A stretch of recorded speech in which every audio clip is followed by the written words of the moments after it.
አት ገጸ ወኩልንታይ በትምህርተ መስቀል በስመ አብ ወወልድ ወመንፈስ ቅዱስ አሐዱ አምላክ። በስመ አብ ወወልድ ወመንፈስ ቅዱስ አሐዱ አምላክ። በስመ አብ ወወልድ ወመንፈስ ቅዱስ አሐዱ አምላክ። በቅድስት ሥላሴ እንዘ አመኑት ማኅፀነ ክህድ ከሰይጣን በቅድመ ዛቲም የቅድስት ቤተ ክርስቲያን እንዘ ይእትስመ ማርያም ጽዮን ለዓለመ ዓለም። ነአኩተከ እግዚኦ ንሴብሐከ ንባርከከ እግዚኦ ነተአምነከ ንስእለከ እግዚኦ ነስተበቅዐከ ንገኒለከ እግዚኦ ንትቀነይ ለስምከ ቅዱስ ነሰግድ ለከ ወዘለከ ይሰግድ ኩሉ ብርክ ወለከ ይትቀነይ ኩሉ ልሳን አንተ ውእቱ አምላከ አመልክት ወእግዚአ አጋዕዝት ወንጉሠ ነገሥት አምላከ አንተ ለኩሉ ዘሥጋ ወለኩሉ ዘነፍስ ንፄውዐከ በከመ መሐረነ ቅዱስ ወልድከ እንዘ ይብላ አንተ ሙሴ በጸለዩ ከመ ዝበሉ ቅዱስ ቅዱስ ቅዱስ ተብለህ የምትመለክ የምትመሰገን የሠራዊት ጌታ የዓለም ንጉሥ ኢየሱስ ክርስቶስ ሆይ ለዚህ ሰዓት ለዚች ደቂቃ ስላደረስከን እናመሰግንሃለን። ሰዓተ ሌሊቱን ባርከህ ቀድሰህ ሰላም ያሳደርከን አምላክ ሆይ መዓልቱን ባርከህ ቀድሰህ ሰላም እንታወለን። በቸርነትህ በምሕረትህ በይቅር ባይነትህ በአባትነትህ እንዳትለየን አምላካችን እንለምንሃለን። ለዓለሙ ሰላም ለእኛም ለሕዝበ ክርስቲያኑ መረጋጋትን ለምድሪቷ በረከትን አድለን ስጠን። ሀገራችንን ሃይማኖታችንን አንድነታችንን ከጥፋት ከመለያየት ጠብቅልን። እኛንም ልጆችን ከመከራ ከስቃይ ከስደት ከረሃብ ከጦርነት ከወረርሽኝ በሽታ ከድንገተኛ ሞት ከቀሳፊ ሰይጣን ቅዱሱ ደጉ ቸሩ አምላክ እግዚአብሔር ሆይ ጠብቀን። በሕመም ውስጥ ያሉትን ፈውሱን ጤናውን አድላቸው። የሞቱትን በደጋጎቹ አጠገብ አሳርፍልን። ያዘኑትን አጽናናልን። የታሰሩትን አስፈታልን። በስደት ዓለም ያሉትንም ሰብስብልን። በትዳር ያሉ ትዳራቸው ልጆቻቸው መልካም ስራቸውን ባርክ። ትዳር ለሌላቸው ንጹሕ ትዳር፣ ልጅ ለሌላቸው ልጅ፣ ስራ ለሌላቸው ተመስገን የሚሉበትን ስራ እድላቸው። አምላካችን ፈጣሪያችን በጸሎት አስቡን አትርሱን ብለው ያሳስቡትን አምላካችን የማትዘነጋው የማትረሳው ጌታ አምላካችን በቸርነት በምሕረት ሁላችንንም አስበን። አጽራሪ ቤተ ክርስቲያንን፣ አጽራሪ ተዋህዶን፣ አጽራሪ ገዳማትን፣ አጽራሪ አባቶችን፣ አጽራሪ ሊቃውንትን፣ አጽራሪ መምህራንን አስታክስልን። ከቅዱስ ቤተ ክርስቲያን የራቁ ከሃይማኖት የወጡ የመልሳቸው፣ ሰብስባቸው፣ ለቃለም ተገዥ ያድርጋቸው። አንተ ከምታውቀው እኛ ከማናውቀው አደጋ መከራ ሁላችንን ጠብቀን። ሀገራችን ውስጥ ያለውን ጦርነትን አብርድልን። የሰውን ደም የሚያስፈስስ የሰውን ሕይወት የሚያስቀጥፍ የዲያብሎስ ሰራዊትን ጠራርገህ አጥፋልን፣ አንሳልን፣ አስወግድልን። አባታችን ፈጣሪያችን መድኃኒታችን ኢየሱስ ክርስቶስ ይቅር ባዩ ጌታ ይቅር በለን፣ ማረን፣ ራራለን። ለቃለም ተገዢ አድርገን። ከአንተ የሚያርቀንን ለቃል እንዳንገዛ የሚያደርገን የሚጻረረን ተጻራሪ የዲያብሎስ ሰራዊትን ከእግራችን በታች የወደቀ የታሰረ አድርግልን። ጾም ጸሎታችንን ተቀበልልን። አባታችን ጾሙ የበረከት የሰላም ጾም አድርግልን። ፍቅር የሚመጣበት ሰላም የሚወርድበት አንድነት የሚሰፍንበትን አድርግልን። አባታችን ኃይሉን ጸጋውን በረከትን አድለን። የአባቶቻችን የሰማዕታቱ የጻድቃኑ የቅዱሳኑ ጸሎት የአንተ ቸርነት የእመቤታችን ምልጃዋ የመስቀሉ በረከት የቅዱሳን መላእክት ተራዳኢነት እንዳይለየን የአንተ ቅዱስ ፈቃድ ይሁን። አሜን።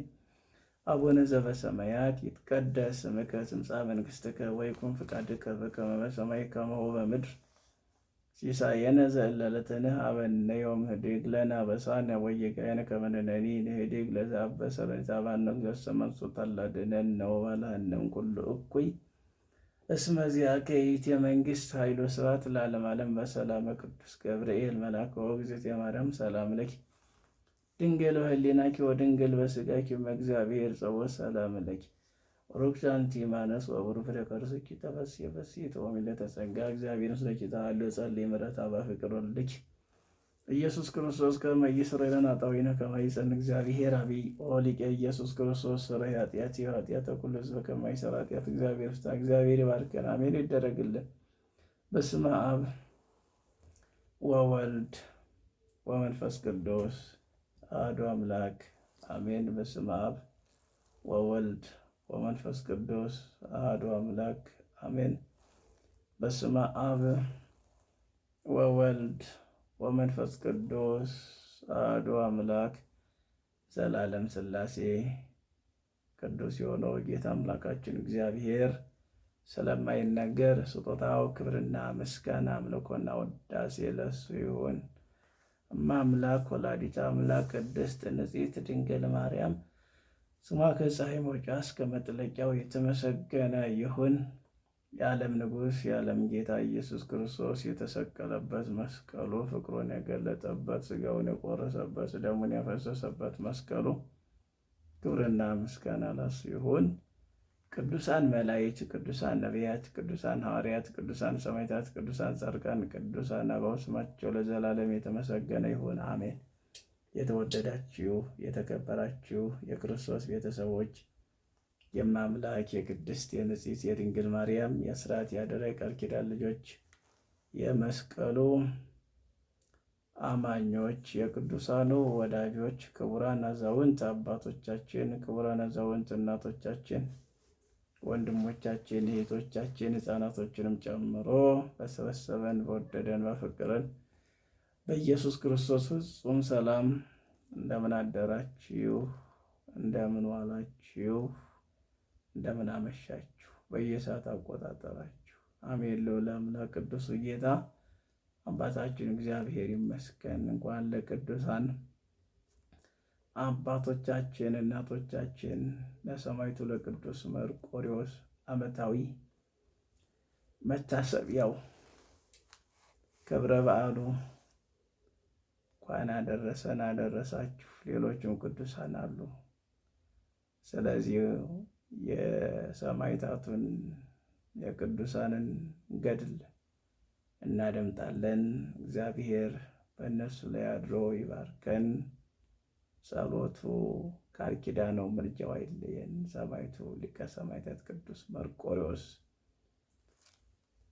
በምልጃው አይለየን አሜን።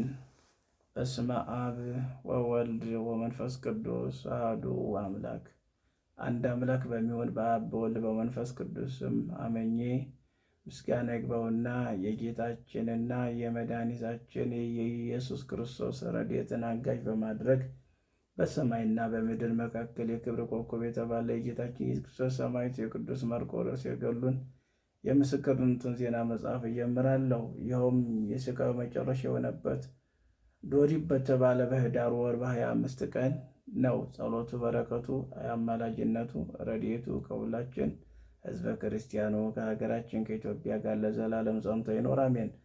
በሮሜ ንጉሥ በዳኪዎስ ዘመነ መንግስት አንድ ሕፃን ተወለደ። ስሙ ፕሉፓድር ተባለ። ማለት መርቆሬዎስ ነው።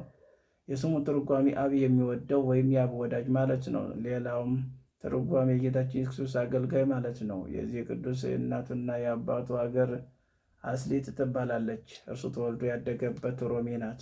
የአባቱ ስም አሮስ የእናቱ ስም ሲድሮስ ይባላል። የአሮስ አባት ሳድሮስ ነው።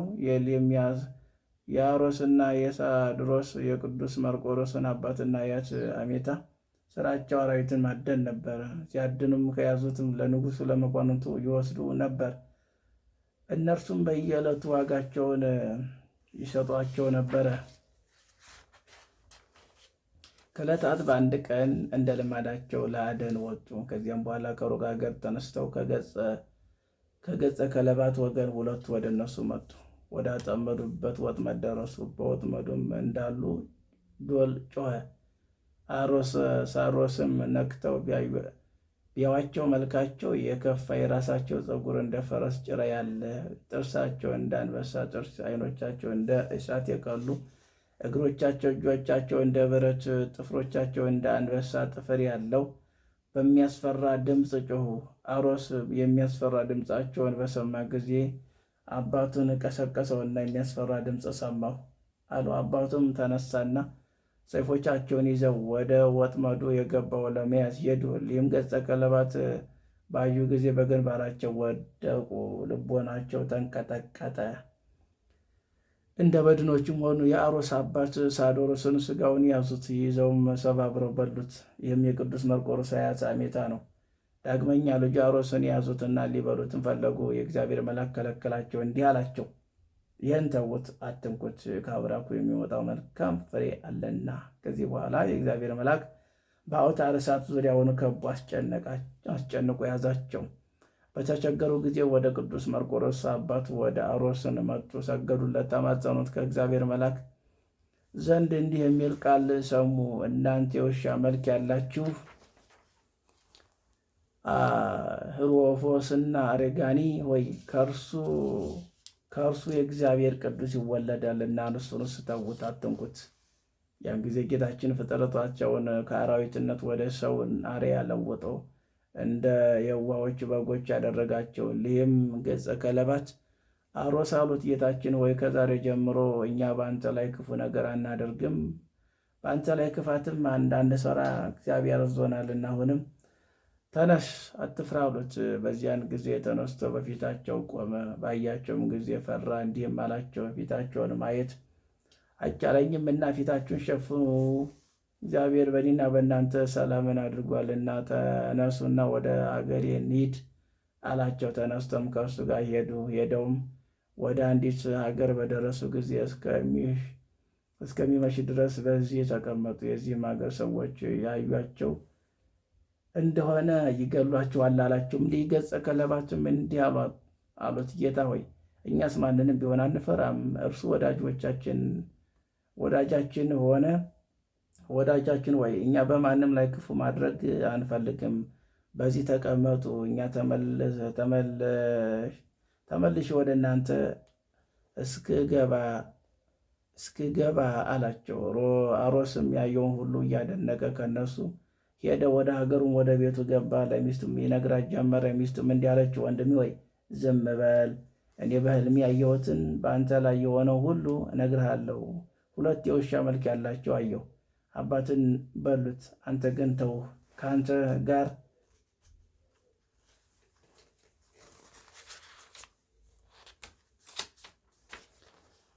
አመጣሃቸው፣ ከተራራም በታች አስቀመጥካቸው። ወደ እኔ መጣ፣ አሁንም ውሰድና የሚበሉትን ስጣቸው አለችውና እንጀራን፣ የወይን ጠጅ፣ የበሰለ ቂጣ አዘጋጅቶ ሰጣቸው። እነርሱም ወስዶ ሰጣቸው። እነርሱም በሉ፣ የምግቡንም ጣዕም እጅግ አደነቁ። ወስዶም ማንም ሳያይ በሌሊት ወደ ቤቱ አስገባቸው። ገጸ ከለባት በስራ ሁሉ የሚታዘዙለት የሚላላኩት ሆኑ። ከዚህ በኋላ የእግዚአብሔር መልአክ ይህንንስ ተዉት፣ ከአብራኩ የሚወጣው መልካም ፍሬ አለና ብሎ እንደተናገረ ቅዱስ መርቆሬዎስ ተወለደ። በተወለደ ጊዜ ስሙ ፑልፓዴር ብለው ሰየሙት። የውሻ መልክ ያላቸው ገጸ ከለባት እስከ ብዙ ዘመን በእነርሱ ላይ ተቀምጠው የሚታዘዟቸው ሆኑ። የሀገሪቱን በር ጠባቂ ኤሊም ገጸ ከለባት ባያቸው ጊዜ ሄዶ ለሀገር ገዢው ነገረው፣ እንዲህም አለው፣ አሮስ የተባለ አዳኝ መልካቸው የከፋ 2 አራዊት አምጥቶ አገር ገዢውም ይህን በሰማ ጊዜ አሮስ ወደ እሱ ያመጡ ዘንድ ሎሎችን ላከ። የተላኩትን ሄደው አሮስን ወደ እርሱ አመጡት። መኮንኑን አሮስን ግሩም አራዊትን እንዳመጣ ሰምቻለሁ፣ ስለዚህም እነሱ ለእኔ ስጠኝ፣ እኔም ዋጋህን እሰጥሃለሁ አለው። ዳግመኛ አሮስ እንኳን መውሰድ ቀርበህ መልካቸውንም ማየት አትችልም አለው። መኮንኑ በአሮስ ላይ ተቆጣ፣ እንዲህም አለው፣ በምን ምክንያት የዱር አራዊትን ትከለክለኛለህ? ሰራዊትን ተነሱና ወደ ቤቱ እንሂድ አላቸውና ተነስተው ከሰራዊቱ ጋር ወደ አሮስ ቤት ገቡ። ብዙ ሰዎች ሴቶችም ወንዶችም አብረውት ገቡ። መኮንን ይህም ገጸ ከለባት ባያቸው ጊዜ ደንግጦ በግንባሩ ወደቀ። እንግዲህ ተመክቶ ነበር፣ እንዴት ትከለክለኛለህ ብሎት ነበረ። ነገር ግን ከባድ ነው። በዚያውም እንደሞተ ከእርሱም ጋር የነበሩት ታላቅ ፍርሃት ፈሩ። ሁሉም በግንባራቸው ወደቁ። የጸነሱ ሴቶች ከድንጋጤ ብዛት የተነሳ በማኅፀናቸው ያለው ጽንስ እያወጡ ጣሉ። እሊህም ገጸ ከለባት ብቻቸውን ከአሮስ ጋር ቀሩ። ዜናቸው ወዲያቸው እስከ ሩቅ ሀገር ተሰማ። ወደ ንጉሱም ደረሰ። ንጉሱም በሰማ ጊዜ ወደ እርሱ ላከ፣ እንዲህም አላቸው፣ የያዛችሁትን የውሻ መልክ ያላቸውን አራዊት አምጣልኝ። አሮስ ይህንን በሰማ ጊዜ ሚስቱ፣ ልጆቹን፣ መርቆሬዎስን፣ የቤቱን አገልጋዮች ወንዶችን ሴቶችም እሊህ የውሻ መልክ ያላቸውን ይዞ ወደ ንጉሡ ሄዶ ንጉሡም እሊህ የውሻ መልክ ያላቸውን ባየ ጊዜ ታላቅ ፍርሃት ፈራ። ሁሉም በከተማ ያሉት ፈሩ። አዳኝ አሮስ ንጉሥ እንደዚህ አለው፣ እሊህም የውሻ መልክ ያላቸው ወደ እኔ አታምጣቸው። ይህን ባለው ጊዜ አሮስ ወደ ቤቱ መልሶ ወሰዳቸው። አሮስ በዚያን ጊዜ ክርስቶስን አያውቅም ነበር። ንጉሥ ከአሮስ ጋር ከተማከረ በኋላ አሮስንና እሊህ የውሻ መልክ ያላቸውን ወስዶ ለኤጲስቆጶሱ ሰጠው። አሮስ ኤጲስቆጶሱን እንዲህ አለው፣ በጌታ በኢየሱስ ክርስቶስ ስም አጥምቀኝ፣ ከሚስቴና ከልጄ መርቆሮስን ከሴቶች ወንዶችም አገልጋዮች ጋር ክርስቲያን ሆን ዘንድ። ኤጲስቆጶስ የአሮስን ቃል በሰማ ጊዜ በታላቅ ደስታ ተደሰተ። ኤጲስቆጶስም የክርስትናን ስርዓት ካስተማራቸው በኋላ 40 ቀን እንዲጾሙ አዘዛቸው።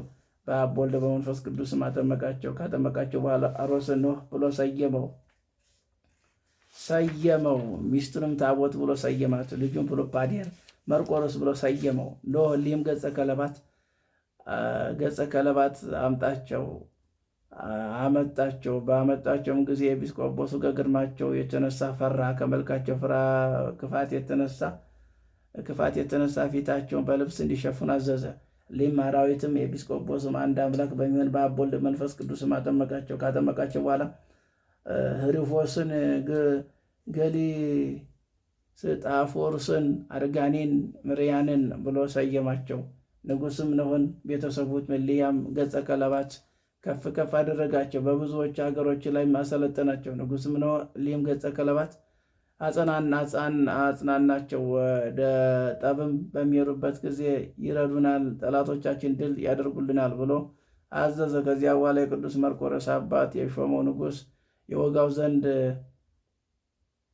አላዊ ንጉሥ ተነሳ። ንጉሥም በሀገር ተቀምጦ ኖኅን እሊህም ገጸ ከለባት ከብዙ ሰራዊት ጋር ወደ ጦርነት ላካቸው። እርሱ ግን እነርሱን ከላከ በኋላ ከሌላ ንጉሥ ጋር ይዋጋ ዘንድ ወደ ሩቅ ሀገር ሄደና ኖኅም ተከታዮቹን ግን የዚህን አላዊ ንጉሥ ሀገር ይይዙ ዘንድ ወደ ተላኩት ሄዱ። ኖኅም እሊህ ገጸ ከለባትም በሰራዊት መካከል ተዋቸው። እሊህም የጦር ሰዎች ከእነርሱ ጋር ተነስተው ጠላትን ያዩ ዘንድ ሄዱ። እሊህም እነርሱን ያዩ ዘንድ ወደ እነርሱ መጡ። በመንገድም ፊት ለፊትም ተገናኙ። ኖኅን ከኖኅ ጋር ያሉትንም ማረኳቸው። ማርከውም ወደ ንጉሡ ወሰዷቸው። ንጉሥም ኖኅን ሀገር ልታጠፋ የመጣህ አንተ ነህ አለው። ወደ እስር ቤትም እንዲወስዱ ታዘዘ። ንጉሥም ማለዳ ሥጋውን ለአንበሶች፣ ለነብሮችም፣ ለሌሎችም አራዊትም እንዲሰጡ አዘዘ። የእስር ቤቱም ዘበኞቹ ነህ እንዲህ አለው። ንጉሥም ነገ ሥጋህን ይበሉ ዘንድ ለአራዊት ይሰጣል። ኖኅም ይህን ነገር በሰማ ጊዜ አለቀሰ፣ እንዲህም አለ፣ ለወንድሞቹ ገጸ ከለባት ማን ይነግራቸዋል? ወደ እነሱ ላክ፣ እንዲህ አላቸው፣ ኑና ወንድማችሁን ጓደኞቻችሁን ንጉሥ ሥጋውን ይበሉ ዘንድ ለአራዊትን እንዲሰጥ እዩ። በዚያን ጊዜ ኖኅም ቆመና ወደ እግዚአብሔር ፈጽሞ ለመነ፣ እንዲህም አለ፣ አቤቱ ጌታ ኢየሱስ ክርስቶስ ሆይ ስለ ስምህ ሞትን አልፈራም፣ አራዊት ሥጋዬን እንዳያበላሹት ነው እንጂ። በዚያን ጊዜ መላእክት አለቃ ቅዱስ ሚካኤል ወደ እነዚያ ገጸ ከለባት ሄደ። ወደ እስር ቤትም ሄዱና ወንድማችን ኖኅን አዳኑት። አራዊትም ይበሉ ዘንድ ሥጋውን ለአራዊትን ስለሚሰጡ እግዚአብሔር እንዳለፈው ኃይልና ብርታት ሰጥቷቸዋልና አላቸው። ይህንን ነገር በሰሙት ጊዜ ወደዚያች ሀገር ሄዱ። ወደዚያችም ሀገር በገቡ ጊዜ የንጉሥ ሰራዊትም የሀገር ሰዎችም ባዩአቸው ጊዜ በግንባራቸው ወደቁ። ከፍርሃታቸው ብዛት የተነሳ ከመካከላቸው ብዙ ሴቶችም ልጆቻቸውን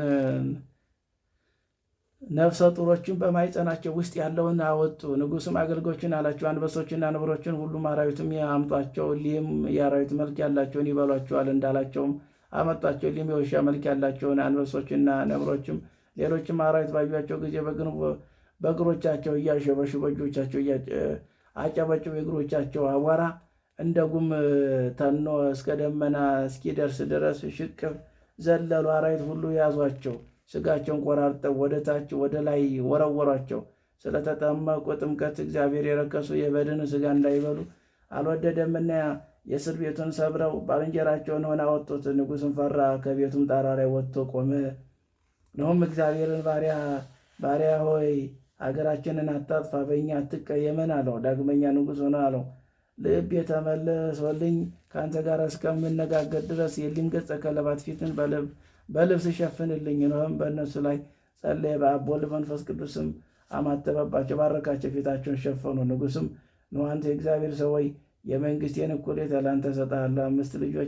5 ሴቶች ልጆች አሉኝ፣ ከእነርሱ አንዲቷን ለአንተ ሚስት ትሆን ዘንድ እሰጥሃለሁ አለው። ነሆም ንጉሡን እኔ ልጅስ አገባ ዘንድ የክርስቲያን ወገን ከምትሆን ከሀገሬ በቀር የአንተን የመንግሥት እኩሌታ ወስድ ዘንድ አልፈልግም አለው።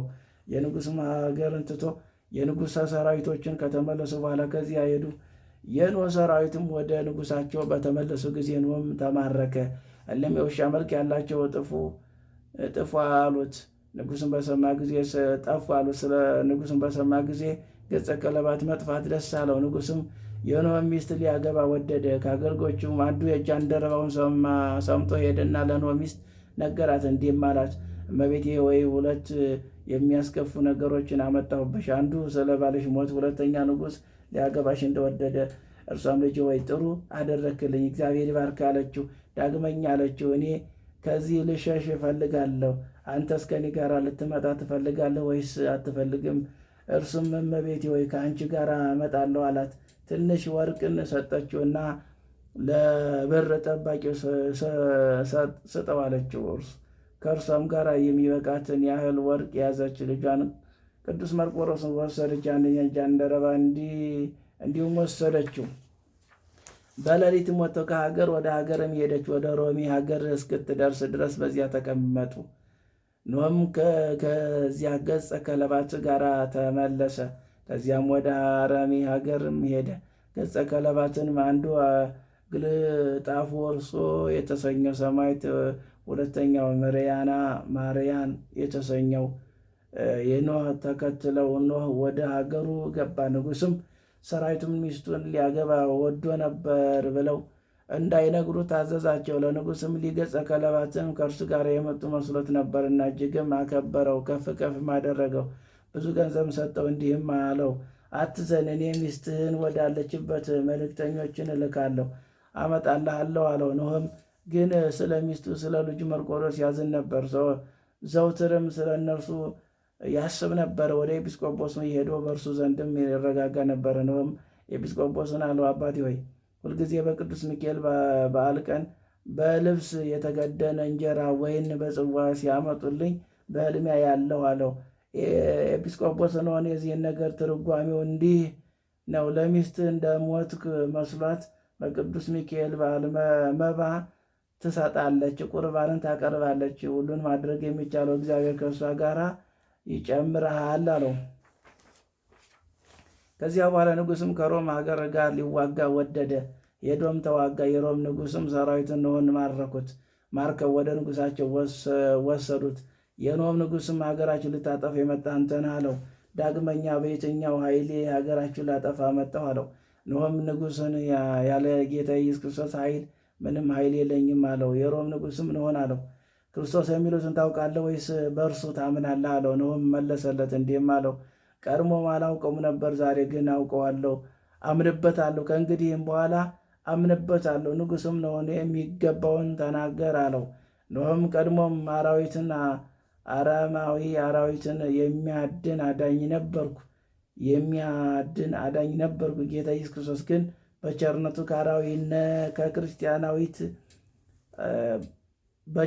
ክርስቲያናዊ ያደረገኝ። ንጉሥም ኖህ በጌታ ኢየሱስ ክርስቶስ የጸና እንደሆነ ባየ ጊዜ ራራለት። 500 ፈረሰኞች ሰጠው፣ አገልጋዮችም እንዲሆኑ። በከበረ የሰንበት ቀንም ኖህ ወደ ቤተ ክርስቲያን ገባ። በዚያን ጊዜ ቤተ ክርስቲያን ውስጥም ሴት ነበረች፣ ይህችም ሚስቱ ነበረች። ባሏ ኖህ ባየችው ጊዜ በልቧ ይህን ባል ነው ወይስ ሌላ ይሆን አለችው። ሴቶች ይህንን ሰው የሀገራችሁ ሹም ነው አለቻቸው። ሴቶችም ይህን አይደለም፣ ሀገራችን ሊወጋ የመጣ ጠላት ነው እንጂ ከንጉሥ ሰራዊት ሊዋጋ የመጣ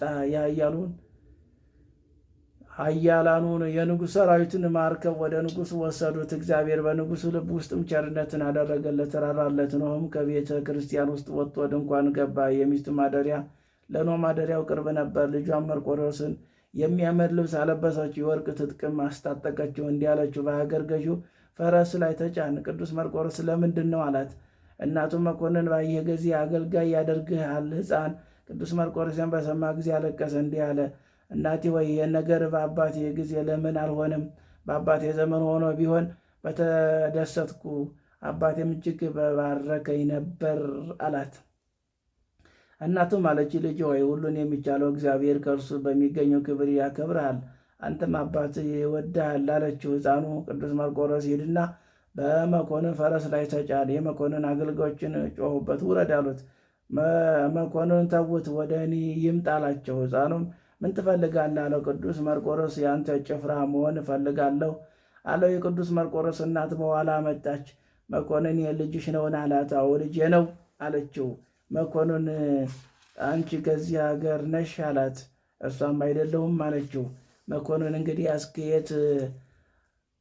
አንቺ ከየት መተሻል አላት። ቅዱስ መርቆሬዎስ እናት ሀገሬ አፍራሪስ የሚባል ሀገር ነው አለችው። ስምሽ ማን ነው አላት። ስሟም ታቦት ይባላል አለችው።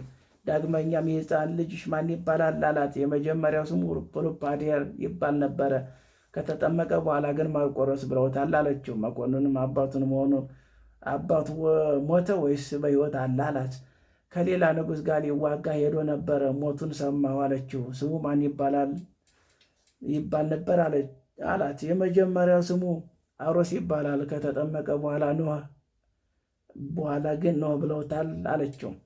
ኖህ ከሚስቱ ጋር ይህን ቃል በሰማ ጊዜ ቅዱስ መርቆሬዎስን ያዘውና አቅፎ ሳመው፣ እንዲህ አለው፣ እንዲህ እያላለቀሰ በእውነት አንተ ልጄ ነህ። እርሷም አንቺ የሕፃኑ መርቆሬዎስ እናት በእውነት ሚስቴ ነሽ አላት። ከሚስትም ከልጁም ከቅዱስ መርቆሬዎስ ጋር ያገናኘው እግዚአብሔርን አመሰገነው። ንጉሥ ዳኪዎስ ይህን ነገር በሰማ ጊዜ እግዚአብሔርን አመሰገነ፣ እጅግም አደነቀ። ኖህም ከልጁ መርቆሬዎስ ጋር ጠራው፣ ብዙ ገንዘብም ሰጠው። ኖህም ከሰራዊት ጋር በበላይ አድርጎ ሾመው። ኖህም ጥቂት ዘመን ቆየ፣ በሰላም አረፈ። ጸሎቱ በረከቱ ከሁላችን ጋር ለዘላለሙ ጸንቶ ይኖር አሜን።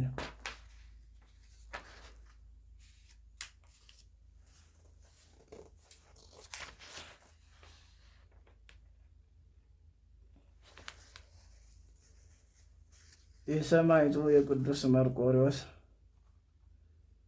ምልጃው ጸሎቱ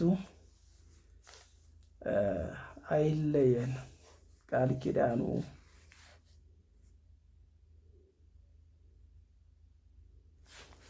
አይራቅን። የተሰጠው ቃል ኪዳን የተሰጠው ምልጃ አለና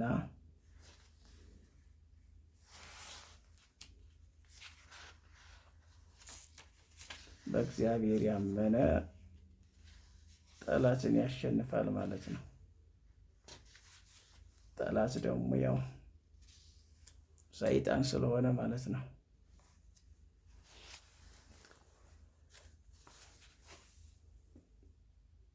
አንድ አምላክ በሚሆን በአብ ወወልድ ወመንፈስ ቅዱስ ስም አምነን ዶሪት በተባለ በኅዳር ወር በ25 ቀን የምስክርነቱን የፈጸመ የኃያሉ የአሸናፊ የብፁዕ የቅዱስ መርቆሬዎስ የገድሉ የምስክርነቱን ነገር እነግራችኋለሁ።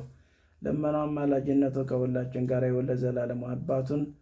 እናትና አባቱ ካረፉ በኋላ ንጉሥ ቅዱስ መርቆሬዎስን ወሰደና የአባቱን ርስት ሰጥቶት በመርዶሳውያንን ሀገር ላይ በአባቱ ፋንታ ሾመው። ቅዱስ መርቆሬዎስ ገዥ ሆኖ በተሾመ ጊዜ አንድ ገጸ ከለባት ከእርሱ ጋር ነበረ። ወደ ሰልፍም ሲሄድ አብሮት ይወጣ ነበር። ከጠላት ጋር ሊዋጋ በፈለገ ጊዜ እግዚአብሔር እንደ ቀድሞ የአራዊት መልክ የነበረውን ይመልስለታል። ማንም ሊቃወሙ አልቻለም። ለቅዱስ መርቆሬዎስ ታላቅ ኃይል ተሰጠ። በሀገር ሁሉ ወዲያው ተሰማ። ከቤተ መንግስትም ሰውም ከፍ ከፍ አለ። ከጥቂት ቀን በኋላም የአርሃም ንጉሥ እንዲህ ብሎ ወደ ንጉሡ ዳኪዎስ ላከ። ከአንተ ጋር ልዋጋ ልጣላ ፈልጋለሁ።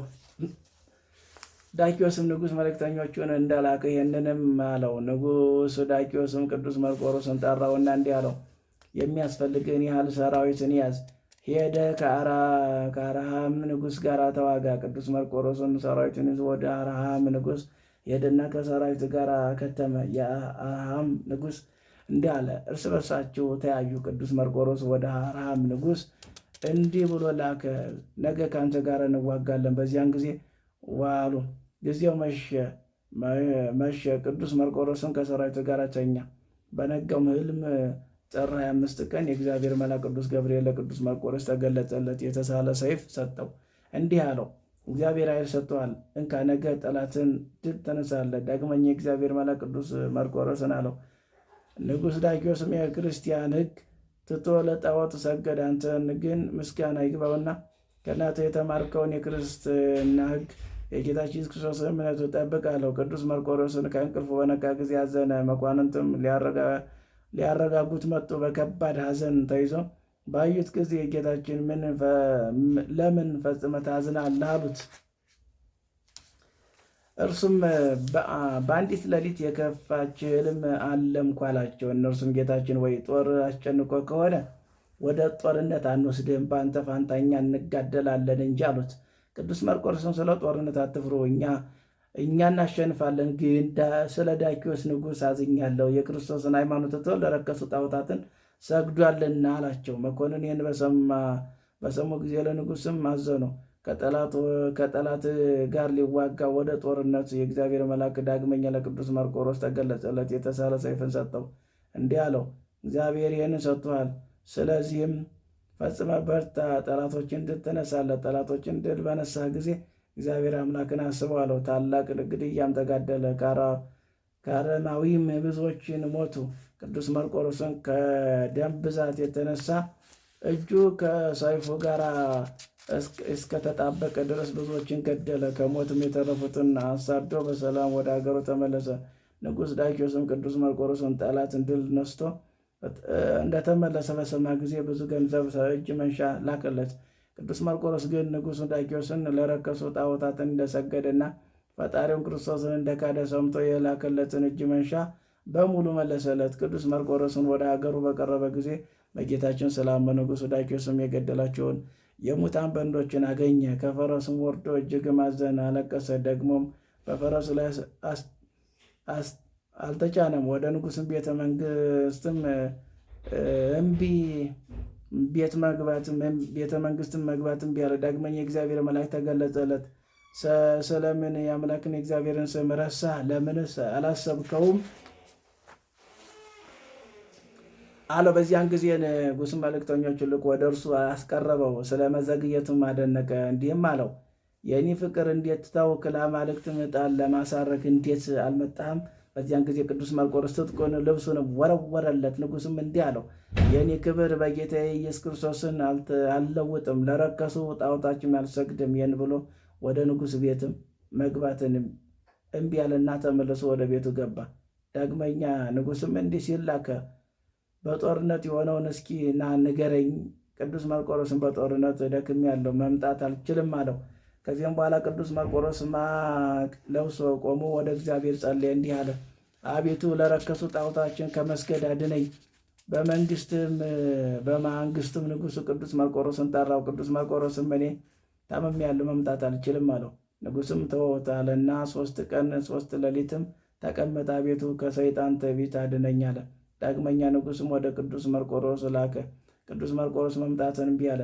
ንጉሥም ራሱን ወደ ቅዱስ መርቆሬዎስ ሄደና ወደ እኔ ያልመጣሁ በጦርነት የሆነውን ነገር ያልነገርከኝ ስለምን ነው አለው። ቅዱስ መርቆሬዎስን እኔ ሕመምተኛ ሆኜ ነው አለው። ንጉሥም ቅዱስ መርቆሬዎስን እንዲህ አለው፣ የሰጠሁት ገንዘብ እምቢ ያልከው ለምን ነው አለው። ለምንድን ነው ማለት ለምን ነው አለው። ቅዱስ መርቆሬዎስም ንጉሥም አለው፣ ንጉሥም ቀድሞም ክርስቶስን ተወደው ነበር፣ እኔም አንተን መስዬ እታዘዝህ ነበር። ዛሬ ግን ክርስቶስን ካድከው፣ ለረከሱ ጣዖታትን ሰገድክ። ስለዚህ ገንዘብክን አልፈልግም፣ ቃልህን አልሰማም አለው። ንጉሡ ዳክዮስም ይህን ማቅ የለበስከው ለምንድን ነው አለው። ቅዱስ መርቆሬዎስም እኔ ቀድሞም የአንተ ጭፍራ ነበርኩ፣ እንዳንተ ያለ የመንግስት ልብስ ለብስ ነበር። ዛሬ ግን እኔ በትሕትና የክብር ባለቤት የጌታ ኢየሱስ ክርስቶስን አገልጋይ ነኝ። እኔም ጌታ ኢየሱስ ክርስቶስን በትሕትና የለበስኩትን ልብስ የለበሰውን ለበስኩ አለው። ንጉሡም ተቆጣ። እንደገናም በልቡ መከረ፣ እንዲህ አለ፣ እንደዚህ ያለ ጠላቴን የሚያጠፋልኝ ብርቱ ሰው አላገኝም።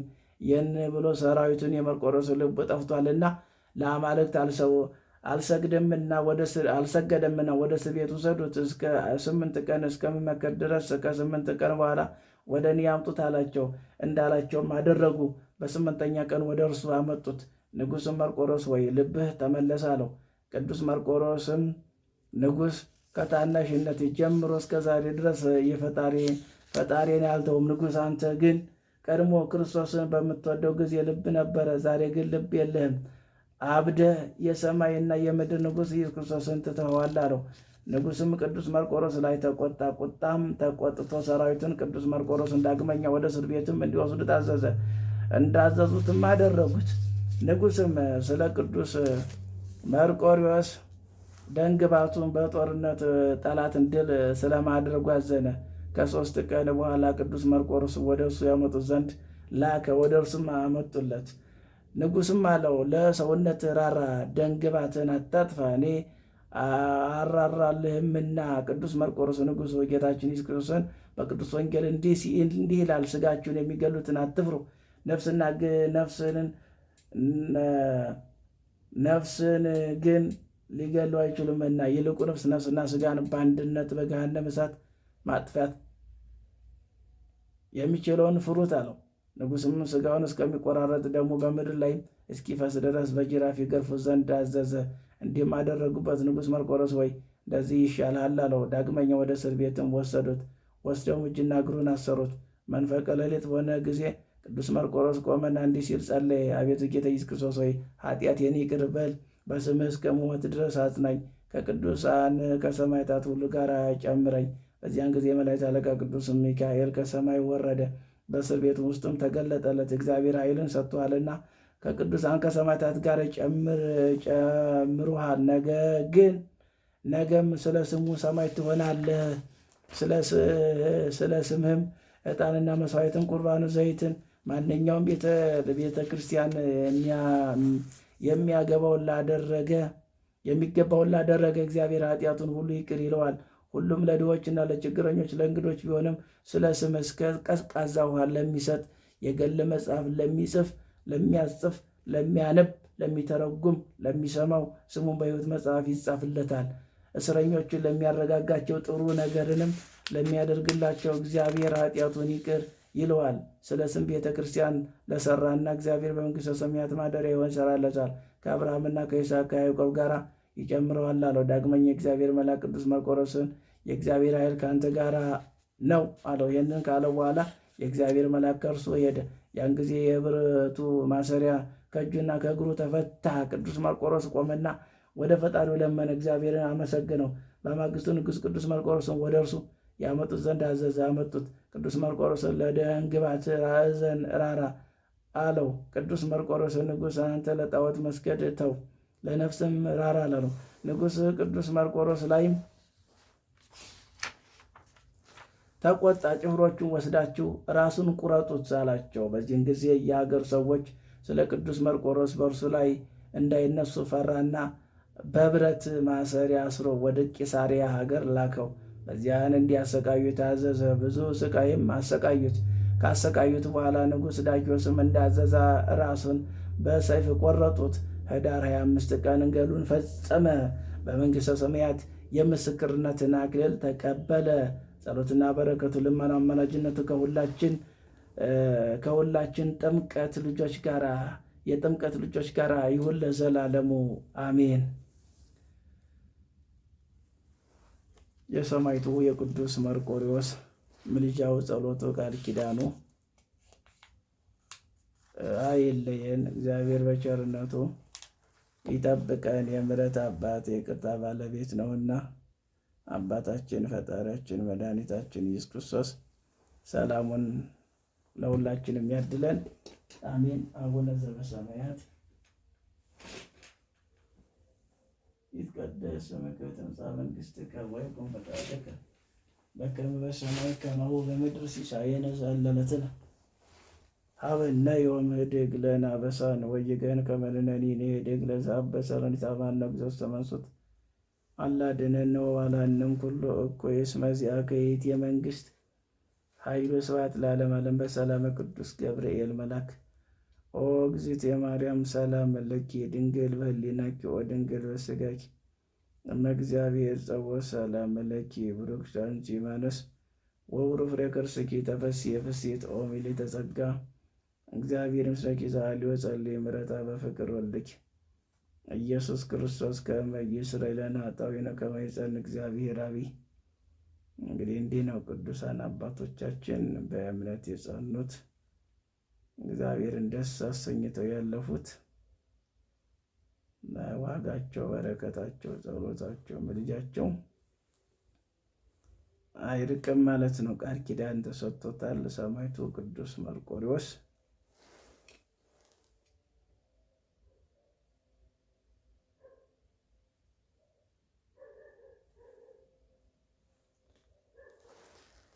እኛም በቃል ኪዳኑ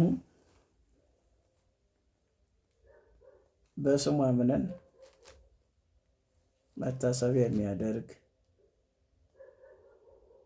ዝክሩን የሚዘክር የተራበ የሚያበላ የተጠማ የሚያጠጣ ዋጋውን አያጣም፣ ያገኛል ማለት ነው። እግዚአብሔር እኛን እንዳንጎዳበት ስለሚፈልግ ቅዱሳን ሰጥቷል። እንግዲህ ቅዱሳን በእግዚአብሔር አምነው የተጓዙ ስለሆኑ የእግዚአብሔርን ሕግ ትእዛዝ ጠብቀው ያሉ ስለሆኑ በረከትን አግኝተዋል ማለት ነው። እኛም እንድናገኝ እነሱ የሄዱበት መንገድ እውነተኛዋ መንገድ፣ ትክክለኛዋ መንገድ እንድንጓዝ እግዚአብሔር ይፈልጋል። ለዚህ ነው ጥሎ የማይጥለን፣ ስንበድል እያየ እንዳላየ ዝም የሚለን ማለት ነው። እና ደግ አባት ቸር አባት ስለሆነ ማለት ነው። አንድ አምላክ በሚሆን በአብ በወልድ በመንፈስ ቅዱስ ስም ኅዳር 25 በዚች ቀን የስሙ ትርጓሜ መርቆሬዎስ የሆነ ፕሉፓዴር በሰማዕትነት አረፈ። መርቆሬዎስ ማለት ያም ወዳጅ ማለት ነው። በሁለተኛ ትርጓሜ የኢየሱስ ክርስቶስ አገልጋይ ማለት ነው። የቅዱስ አስሊጥ ከምትባል ሀገር ነው። እርሷም የአባቱ እና የአያቱ ሀገር ናት። እርሱ ግን ተወልዶ ያደገው በሮሚያ ከተማ ነው። የአባቱ ስም የአያቱም ሥራቸው አራዊት ማደን ነበረ። በአንዲት ዕለትም እንደ ልማዳቸው ለማደን ወጡ። ከገጸ ከለባት ወገን ሁለት ወንዶችና ተገናኟቸው። የቅዱስ መርቆሬዎስን አያትን በሉት። ሁለተኛም አባቱን ለመብላት ፈለጉ። ከእግዚአብሔር የታዘዘ መልአክ ከለከላቸው። ከእርሱም የሚወጣው መልካም ፍሬ ስላለ አትንኩት አላቸው። ከዚህ በኋላ የእግዚአብሔር መልአክ ዙሪያቸውን በእሳት ከበበባቸው። በተቸገሩ ጊዜ ወደ ቅዱስ መርቆሬዎስ አባት መጥተው ሰገዱለት። በዚያን ጊዜ እግዚአብሔር ፍጥረታቸውን ወደ ገራምነት ለወጠውና እንደ በጎች የዋሆች ሆኑ። አብረውትም ወደ መንደር ገቡ። ከዚህ በኋላ ቅዱስ መርቆሬዎስ በተወለደ ጊዜ ስሙ ፕሉፓዴር ብለው ጠሩት። የውሻ መልክ ያላቸው በእነርሱ ዘንድ ብዙ ዘመናት የሚኖሩ ሆኑ። ከዚያ በኋላ ክርስቲያኖች ሆኑ። የቅዱስ መርቆሬዎስ ወላጆች አስቀድመው አረማውያን ነበሩና የክርስትናን ጥምቀት ጸጋ በተቀበሉ ጊዜ የቅዱስ መርቆሬዎስ አባት ኖህ ብለው ሰየሙት። እናቱንም ታቦት አሏት። ፕሉፓዴር መርቆሬዎስ ብለው ሰየሙት። የውሻ መልክ ያላቸው ግን የእግዚአብሔር መልአክ በተገለጸላቸው ጊዜ እንደነገራቸው ለቅዱስ መርቆሬዎስ አባት የሚታዘዙን የሚያገለግሉ ሆኑ። ንጉሥን ነው የኖሙ የውሻ መልክ ያላቸውን ዜና በሰማ ጊዜ ወደ እርሱ አስቀረባቸው። በዚያን ጊዜ እግዚአብሔር በንጉሡ ፊት የቀደመውን ፍጥረታቸውን መልሶላቸው ንጉሥ ያቀረበላቸውን ሁላቸውንም አራዊትን አጠፏቸው። ንጉሥም ይህንን ባየ ጊዜ እጅግ ፈራ። የአራዊትን ተፈጥሯቸው ያርቅለት ዘንድ ወደ እግዚአብሔር እንዲማለድ የቅዱስ መርቆሬዎስን አባት ለመነው። እርሱም በለመነ ጊዜ ክብር ይግባውና ጌታችን ተፈጥሯችን መልሶላቸው ገራሞች ሆኑ። ከዚህም በኋላ የቅዱስ መርቆሬዎስ አባት ንጉሥ ወስዶ ገዢ፣ የሰራዊት አለቃ አድርጎ ሾመው። የውሻ አርያም ያላቸው ይታዘዙለት ነበረ። ከእርሳቸውም የተነሳ ሁሉም ይፈሩት ነበረ። ከዚህ በኋላ የቅዱስ መርቆሬዎስን አባት የሾመው ንጉሥ የወጋው ዘንድ ከሃዲው ንጉሥ ተነሳ። ንጉሥም ከጦር ሰራዊት ጋር የቅዱስ መርቆሬዎስን አባት ወደ ጦርነት ላከው። ከሃዲውም ንጉሥ ግን እነዚያ ውሻ አርያ ያላቸውን አባበለውና ሸነገለው። ወደ እርሱም ያመጧቸው ዘንድ ወታደሮችን ላከ። ባመጧቸው ጊዜ ሃይማኖታቸውን ይለውጡ ዘንድ አብዝቶ ሸነገላቸው። ባልሰሙት ጊዜ ሊያሰቃያቸው ጀመረ። አንዱም አምልጦ ሸሽቶ ወደ ጌታው ሄደ። ሁለተኛውም በሰማዕትነት ሞተ። ከጦር ሜዳ የቅዱስ መርቆሬዎስ አባት በተመለሰ ጊዜ ሚስቱና ልጆቹን ፈለጋቸው፣ ግን አላገኛቸውም። ንጉሥ የእሱን ወገኖች ድል እንደሆኑ በሰማ ጊዜ የቅዱስ መርቆሬዎስን አባት መኮንን የሞተ መስሎት ነበርና የቅዱስ መርቆሬዎስ እናት ወስዶ ሊያገባት ፈለገ። ከንጉሥም ወታደሮች አንዱ ንጉሥ ያሰበውን በጽሞና ነገራት። እርሱም የሆነውን ወታደር ከሀገር ውስጥ በስውር ያወጣት ዘንድ ለመኮንን ለመነችውና ከልጇ ከብፁዕ መርቆሬዎስ ጋር ወጥታ ወደ ሌላ ሀገር ሄደች። ንጉሥም ከእርሱ የሆነውን የመርቆሬዎስን አባት ሚስት ለማግባት ማሰቡ እንዳይነግሩት አዘዘ። የውሻ መልክ ያላቸውም ከእርሱ ጋር እንዳሉ የተቆጣ እንደሆነ እንደሚያመጣቸውና አገሮችን ያጠፋል ብሎ ይጠራጠራልና ስለዚህ እጅግ ይፈረዋል። ከዚያም በኋላ ደግሞ በንጉሡ ላይ ጦርነትን ተነሳ። የቅዱስ መርቆሬዎስ አባት ወደ ጦርነቱ ወጣ። በእግዚአብሔርም ፈቃድ ይዘው ማረኩት። ወደ ሮሚም ንጉሥ አቀረቡት። ንጉሥም ክርስቲያን ነበርና የተማረከውን መኮንን ክርስቲያን መሆኑን ባወቀ ጊዜ አልገደለውም፣ በክብር አኖረው እንጂ እጅግም ወደዱትና ከጥቂት ቀኖች በኋላ በመርዶሳውያንን ሀገሮቹ ላይ ገዥ አድርጎ ሾመው። ክብር ይግባውና በጌታችን ኢየሱስ ክርስቶስ ፈቃድ ሚስቱና ልጆቹ መርቆሬዎስ ወዳሉበት ሀገር ደረሰ። ሚስቱም በቤተ ክርስቲያን ደጅ ባየችው ጊዜ ባሏ እንደሆነ አወቀች፣ እርሱ ግን አላወቃትም። በአንዲት ዕለትም እርሱን ጭፍሮችንም ከእንግዳ ማረፊያ ቤት በወጡ ጊዜ ልጇን መርቆሬዎስን ወስዳ ያማረ ልብሶችን አልብሳ ሄዳ ከመኮንን ፊትም ላይ ፈረስ ላይ እንዲቀመጥ አዘዘችው። እርሱም አባቱ ነው። በተቀመጠ ጊዜ ጭፍሮቹን ይዞ ወደ መኮንን ፊት አቀረቡት። መኮንን ልጁን እንደሆነ አላወቁምና በእርሱ ላይ ተቆጣ። የመርቆሬዎስ እናት መጥታ ጌታዬ ሆይ እኛ መጻተኛ ነን፣ አንተም መጻተኛ እንደሆንክ ባወቅን ጊዜ ልጅ ሆኖ ከእኔ ጋር እንዲሆን አሰብኩ አለችው። እርሱም ጠየቃት፣ እንዲህም እንዴት እንደተሰደደች መረመራት።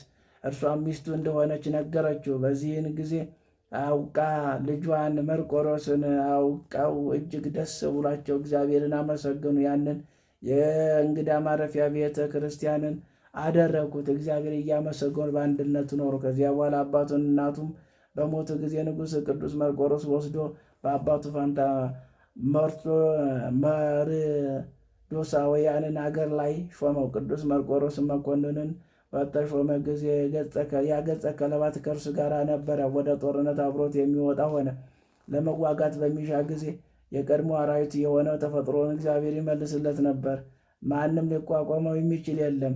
ለቅዱስ መርቆሬዎስ ታላቅ ድል አድራጊነት ኃይል ሰጠው። ዜናውም በሁሉ ቦታ ተሰማ። ከቤተ ክርስቲያኑ ሰዎች ከቤተ መንግሥት ሰዎችም ከፍ ከፍ አለ። እንዲህም ሆነ። ያን ጊዜም በዚያን ወራት በሮሚ ሀገር ጣዖትን የሚያመልክ ዳኪዎስ የሚባል ንጉሥ አለ። ጠላቶችም የብርብር ሰዎችም ተነሱበት። እርሱም ከእርሳቸው ጋር ሊዋጋ ሰራዊቱን ሰብስቦ ወጣ። እነሱ ግን እንደ ባህር አሸዋ ብዙ ነበሩ። ብዛታቸውን ባየ ጊዜ ደንግጦ ፈራ።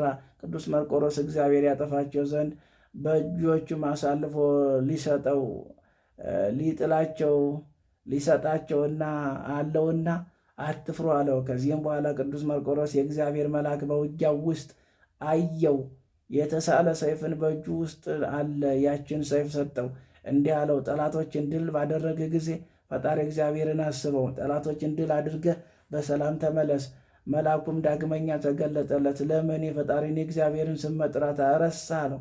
ጦርነቱን ከተፈጸመ በኋላ ንጉሥ ዳኪዎስ ለጣዖት ዕጣን ማሳረግን በዓልን ሊያደርግ ወደደ። ቅዱስ መርቆሬዎስም ለበዓል ማክበር አብሮት አልወጣም። ወደ ቤቱም ሄደ እንጂ ሰዎችን ቅዱስ መርቆሬዎስን እንዳልመጣና ዕጣን በማሳረግ እንዳልተባበረ አስረዱት። በዚያን ጊዜ ንጉሥ መልእክተኞቹን ልኮ ቅዱስ መርቆሬዎስን ወደ እርሱ አስመጣው። በመዘግየቱ አድንቆ ለአማልክት ዕጣን ለማሳረግ ከእኔ ጋር ያልወጣው የኔን ፍቅር እንዴት ተውክ አለው። በዚያን ጊዜ ትጥቁን ልብሱን ወረወረውለትና ንጉሥም እንዲህ አለው፣ እኔ ክብር ይግባውና ጌታ ኢየሱስ ክርስቶስን አልክደውም፣ ለረከሱ ጣዖት አልሰግድም። ንጉሥም ዳክዮስ ይህን በሰማ ጊዜ እጅግ ተቆጣ። እርጥብ በሆኑ የሽመል በትሮችን እንዲደበድቡ ታዘዘ። ሁለተኛም ከላም ቆዳ በተሰራ ጅራፍ ይገርፉት ዘንድ አዘዘ። ንጉሥም እንዳዘዘ ይህን ሁሉ አደረጉበት። በዚያን ጊዜ የሀገር ሰዎችም ስለ ቅዱስ መርቆሬዎስ እንዳይነሱበት ፈርቶ ለቆጵድቅያን የእስያን ክፍል ወደ ቄሳርያ በብረት ማሰሪያ አስሮ ላከው። በዚያን እንዲያሰቃዩት አዘዘ። ካሰቃዩት በኋላ ንጉሥም ዳክዮስን እንዳዘዘው ራሱን በሰይፍ ቆረጡትና ተጋድሎን ፈጸመ። በመንግሥተ ሰማያት የሕይወትን አክሊል ተቀበለ። የማይጠፋ ሰማያዊ አክሊልን ተቀዳጅቶ ወደ ዘላለም ሕይወት ከገባ በኋላ በዓለም ሁሉ አብያተ ክርስቲያናትን ታነጸለት። እግዚአብሔር ታላቅ የሆነው ድንቆች ታምራትን በውስጣቸው ገለጠ። ከታምራቱ አንዲቱ ኡልያኖስ በነገሰ ጊዜ ክብር ይግባውና ጌታችን ኢየሱስ ክርስቶስ ካደው። በዚያን ወራት ቅዱስ ባስልዮስን የቂሳርያ ሊቀ ጳጳስ ነበረ። ታምራቱን በተጻፈበት መጽሐፍ እንደተጻፈ ምዕመናን በጽኑ ስቃይ ኡልያኖስን ባሰቃየው ጊዜ መክሮ አስተምሮ ከስህተቱ ይመልሰው ዘንድ ቅዱስ ባስልዮስን ወደ እርሱ መጣ። ኡልያኖስ ቅዱስ ባስልዮስን ባየው ጊዜ ክብር ይግባውና ጌታችንን ሰደበ። ቅዱስ ባስልዮስን አሰረው። በዚያን በእስር ቤትም የቅዱስ መርቆሬዎስን ስዕል አይቶ በፊት ቅዱስ ባስልዮስን ጸለየ። ስዕሉም ከቦታው ታጣ።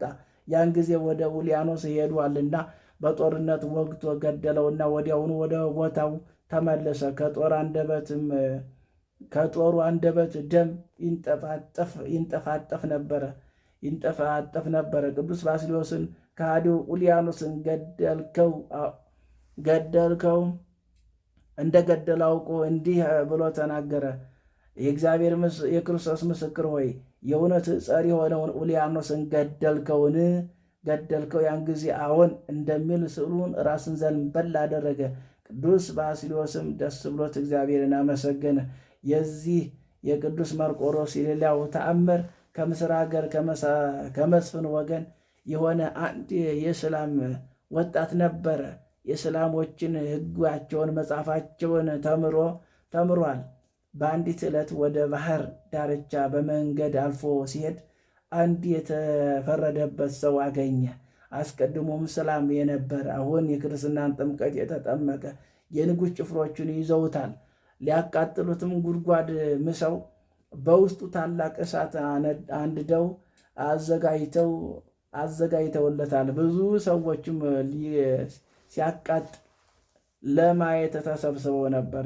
የመስፍን ልጅ ወጣት እስላም ወደ ተፈረደበት ሰው ቀረብ ብሎ አንተ ከሃዲ ሰው ወደ ሲኦል ለመግባት ለምን ትሮጣለህ?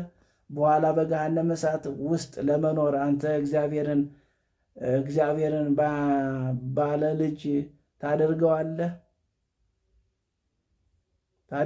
3 አማልክትን የምታመልክ ነህና ክፉ ነገር ነውና ይህን ስድብ ትተህ እኔን ስማኝ አለው። ያ የተፈረደበት እንዲህ ብሎ መለሰለት፣ እኛ የክርስቲያን ወገኖች 3 አማልክትን የምናመልክ ከሃዲያን አይደለንም። አንድ አምላክ እናመልካለን እንጂ ይኸውም አብ፣ ወልድ፣ መንፈስ ቅዱስ ነው። ወልድ ከአባቱ ከእግዚአብሔር ልዩ አይደለም፣ ራሱ ቃሉ ነው እንጂ። መንፈስ ቅዱስ ሕይወቱ ነው። የሃይማኖትን ምስጢር ከእናንተ የተሰወረ ድንቅ ነው። ዛሬ ለአንተ ልብ ጨለማ ነው፣ በውስጡ ሃይማኖት ብርሃን አልበራልህም። በኋላ ግን ልብህ በርቶልህ እንደ እኔ ስለ ክርስቶስ ስም በመጋደል መከራን ትቀበላለህ። ያ ወጣት እስላም በሰማ ጊዜ እጅግ ተቆጣ። ጫማውን ከእግሮቹ አወልቆ አፉን፣ ፊቱንና ራሱን ጸፈው። ይህም የምትለውን ከእኔ ዘንድ አይደረግም እያለ አብዝቶ አሰቃየው። የተከበረው ሰማዕት ይህንን ያልኩህ አስብ፣ የምትጸየፍበት ጊዜ አለ አለው። በዚያን ጊዜ ራሱን በሰይፍ ቆረጡት። ስጋውን ከእሳት ማድጃ ውስጥ ጨመሩት። ከዚያ በኋላ እሳቱ ከፍ ከፍ ብሎ ታየ፣ እንደ ታላቅ አጥር ሆነ። የንጉሥም ወታደሮች እየጠበቁ 3 ቀን ኖረ። ከዚያ በኋላ ከቶ እሳት ምንም ሳይነካው እንደተፈተነ ወርቅ ሆኖ ሥጋውን አገኘው። ይህን ለንጉሡ ነገረው። እርሱም እንዲቀብሩ ታዘዘ። ያ ወጣት እስላም ግን እያዘነ ወደ ቤቱ ገባ።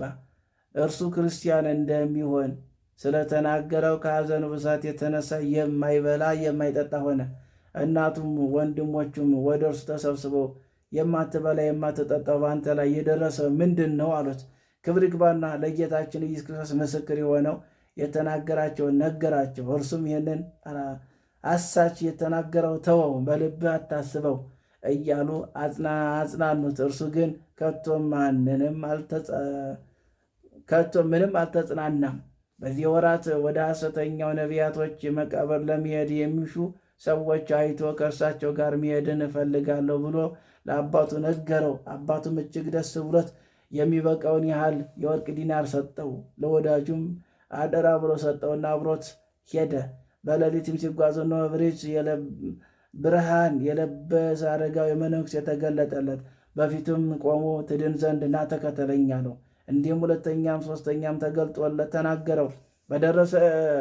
በደረሱም ጊዜ ሥራቸውን ፈጽመው ወደ ሀገራቸው ተመለሱ።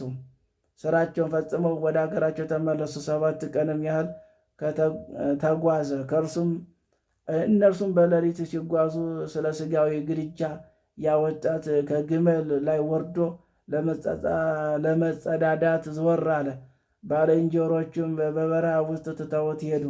ከእሳቸው ጋር የሚጓዝ መስሏቸው በተነሳ ጊዜ ተቅበዘበዘ። ወዴት እንደሚሄድ አላወቀምና አራዊት እንዳይበሉት ፈርቶ ደነገጠ። በዚያን ጊዜ በምስር ሀገር በአባቱ ቤት አቅራቢያ ያለች የሰማዕቱ የቅዱስ መርቆሬዎስ ቤተ ክርስቲያን አስታውሶ በልቡ እንዲህ አለ፣ ሰዎች ወደ ሁሉ በእርሷ ዘንድ እየተሳሉ ይፈጸምላቸዋል። በዚያን ጊዜ የክርስቶስ ምስክር መርቆሬዎስ ሆይ በዚህ በረሃ ካሉ አራዊት አፍ በዛሬዋ ሌሊት ካዳንከኝ፣ ያለ ጥፋት ካወጣኸኝ እኔ ክርስቲያን እሆናለሁ ብሎ ተሳለ። ወዲያውኑ መልኩ የሚያምር ጎልማሳ የከበረ ልብስ የለበሰ የወርቅ መታጠቂያ በወገቡ የታጠቀ በፈረስ ተቀምጦ ወደ እርሱ መጣና አንተ ከወዴት ነህ? እንዴት በዚህ በበረሃ ውስጥ ጠፋህ? አለው።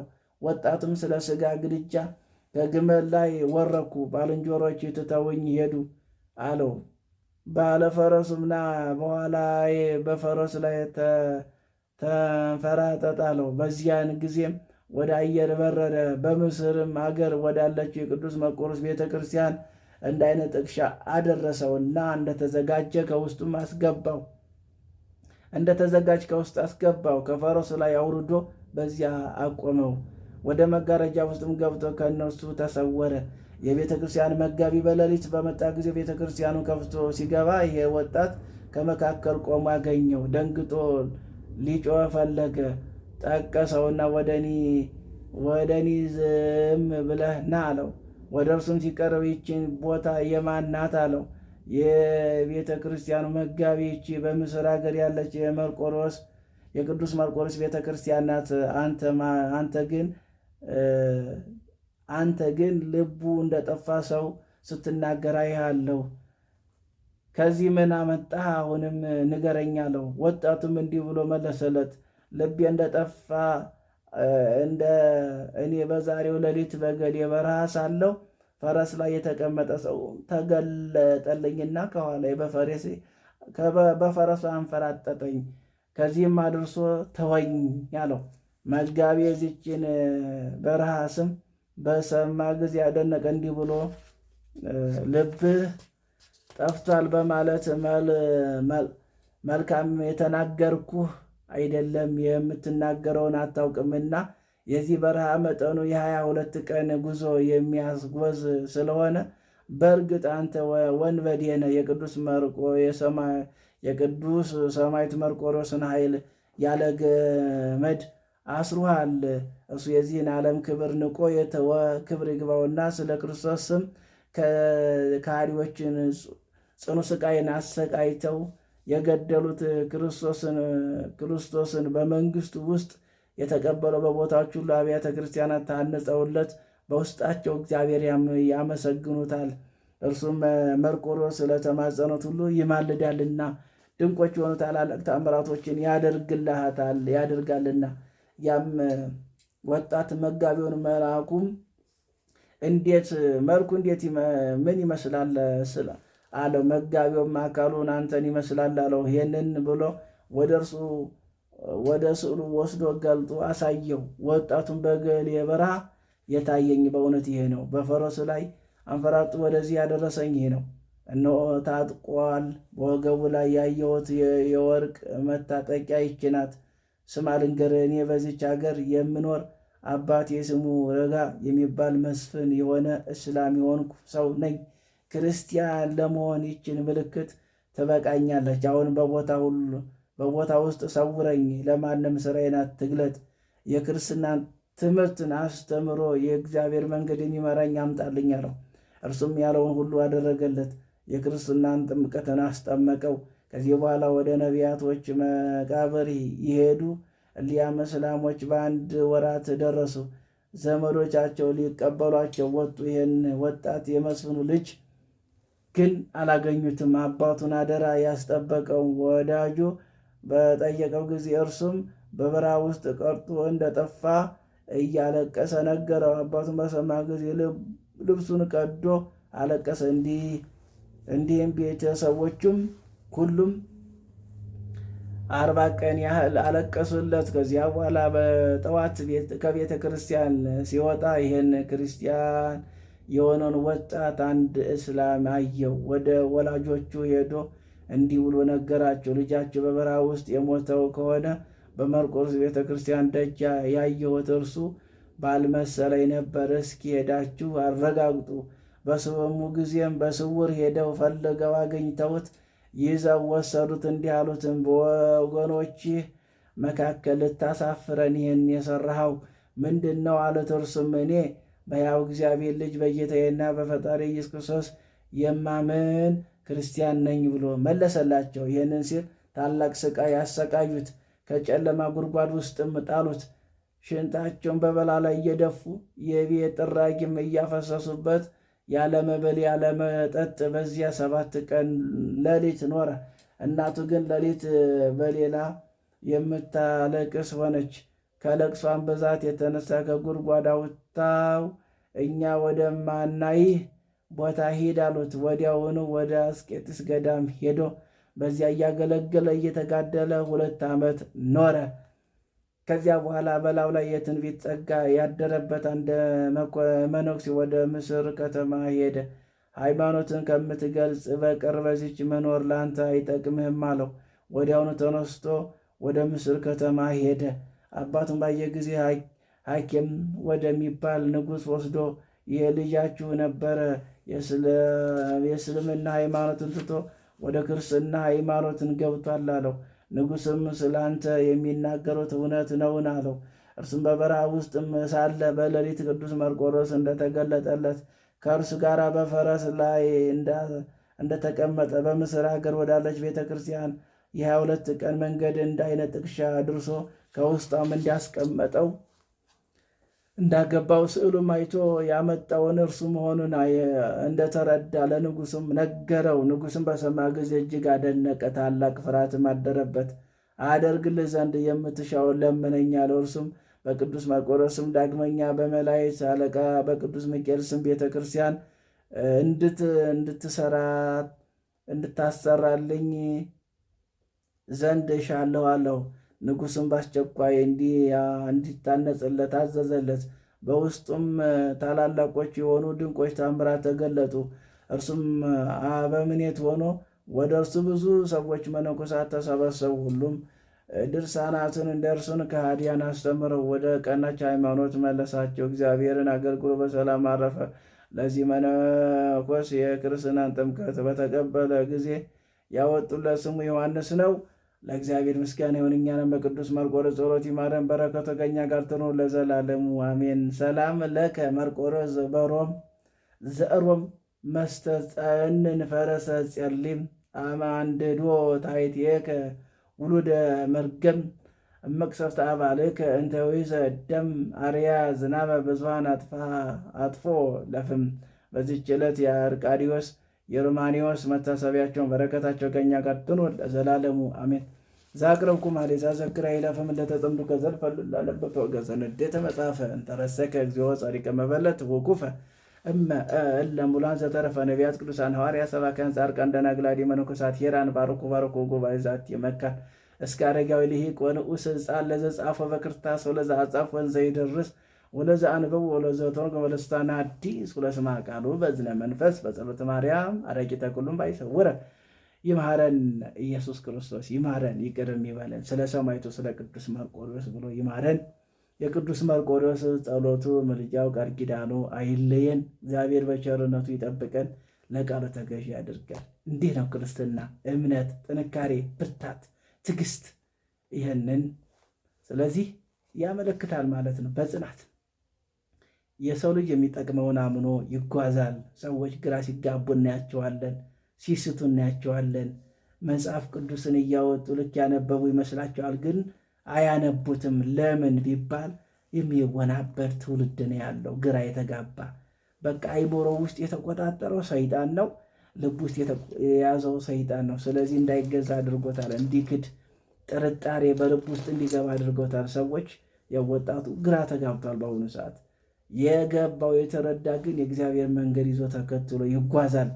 ስለዚህ ግራ የተጋቡትን ይህን የጭንቀት መንፈስ ያንሳላቸው ደዌ ነውና በሽታ ነውና ያስወግድላቸው። የሰማነው በስነ ልቦናችን አምላካችን ያውልብን ያሳድርብን። በዓሉን የሰላም የበረከት የረድኤት በዓል ያድርግልን። ለዓመቱ በሰላም እንድንደርስ እሱ ይርዳን። የተሰደዳችሁ ምስራቅ ምዕራብ ያላችሁ እንደው እንቅፋት ሳይመታችሁ ሾካ ሜከላ ሳይወጋችሁ መሰናክል ሳይገጥማችሁ ክፍት አድርጎ ወደ ሀገራችሁ እንድትገቡ የቅዱስ መርቆሬዎስ አምላክ ይርዳችሁ።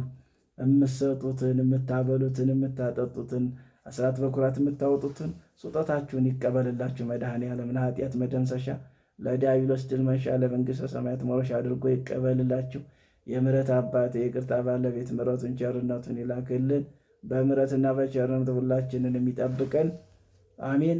አቡነ ዘበሰማያት ይትቀደስ ስምከ ትምጻእ መንግሥትከ ወይኩን ፈቃድከ በከመ በሰማይ ከማሁ በምድር ሲሳየነ ዘእለለትነ ሀበነ ዮም ህድግ ለነ አበሳነ ወጌጋየነ ከመ ንሕነኒ ንህድግ ለዘአበሰረን ታባነ እግዚኦ ሰማሱት አላድነነ ወባልሐነም ኩሉ እኩይ እስመ ዚአከ ይእቲ የመንግሥት ኃይል ወስብሐት ለዓለመ ዓለም በሰላመ ቅዱስ ገብርኤል መልአከ ወእግዝእትየ ማርያም ሰላም ለኪ ድንግል በህሊናኪ ወድንግል በሥጋኪ እግዚአብሔር ጸወ ሰላም ለኪ ብሩክ ዛንቲ ዮሐንስ ወብሩክ ፍሬ ከርሥኪ ተፈሥሒ ፍሥሕት ወሚሌተ ጸጋ እግዚአብሔር ምስለኪ ዛሊ ወጸልይ ምሕረተ በፍቅር ወልድኪ ኢየሱስ ክርስቶስ ከመ ይሥረይ ለነ ኃጣውኢነ ከመ ይእዜሰ እግዚአብሔር አብ ኦ ሊቀ ኢየሱስ ክርስቶስ ሶርያ ኃጢአት ኃጢአተ ኩሉ ሕዝብ ከማይሠራ ኃጢአት እግዚአብሔር ይፍታ። እግዚአብሔር ይባርከን። አሜን ይደረግልን። በስመ አብ ወወልድ ወመንፈስ ቅዱስ አሐዱ አምላክ አሜን። በስመ አብ ወወልድ ወመንፈስ ቅዱስ አሐዱ አምላክ አሜን። በስመ አብ ወወልድ ወመንፈስ ቅዱስ አሐዱ አምላክ። እግዚአብሔር ይባርክላችሁ። ያቀረባችሁት ጸበል ጸዲቅ ዝክረ አብ ዝክረ ወልድ ዝክረ መንፈስ ቅዱስ አድርጎ ይባርክላችሁ። የተባረከ የተቀደሰ ያድርግላችሁ። ውሃውንም ባርኮ መድኃኒት ያድርግላችሁ። ቅዱስ የሆነው አምላክ እግዚአብሔር ይመስገን። ምስጋና ለአብ ምስጋና ለወልድ ምስጋና ለመንፈስ ቅዱስ ይሁን፣ አሜን።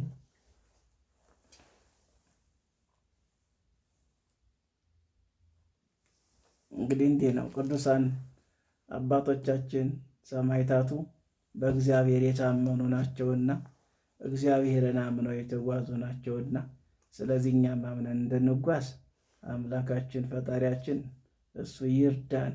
እንግዲህ ይሄ ነው ክርስትና፣ ዝም ብሎ አይደለም።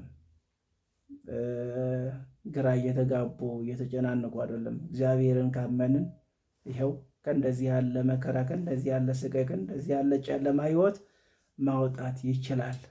አምኖ መቅረብ ብቻ ነው። የልብን መሻት የሚፈጽመው እግዚአብሔር ነው። የልባችንን መሻት እሱ ይሙላለን፣ ይፈጽምልን። ሰው ሳያምን ሲቀር ጭንቀት ውስጥ ይገባል፣ ክደት ውስጥ ይገባል፣ ወደ መሳት ውስጥ ይገባል፣ ወደ ጥርጣሬ ውስጥ ይገባል።